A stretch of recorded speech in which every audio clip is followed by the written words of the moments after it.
Matthieu, chapitre 3.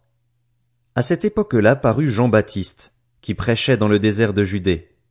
Il disait, Changez d'attitude, car le royaume des cieux est proche.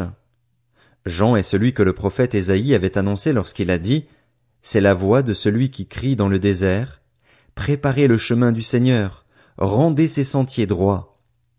Jean portait un vêtement en poil de chameau et une ceinture de cuir autour de la taille. Il se nourrissait de sauterelles et de miel sauvage.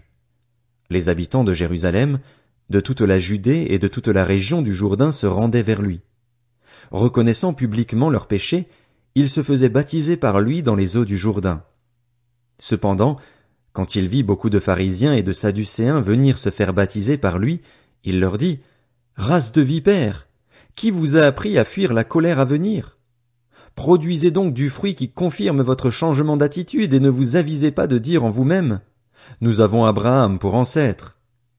En effet, je vous déclare que de ces pierres Dieu peut faire naître des descendants à Abraham. Déjà la hache est mise à la racine des arbres. Tout arbre qui ne produit pas de bons fruits sera donc coupé et jeté au feu. Moi, je vous baptise d'eau en vue de la repentance, mais celui qui vient après moi est plus puissant que moi et je ne suis pas digne de porter ses sandales. Lui, il vous baptisera du Saint-Esprit et de feu. Il a sa pelle à la main. Il nettoiera son aire de battage et il amassera son blé dans le grenier, mais il brûlera la paille dans un feu qui ne s'éteint pas.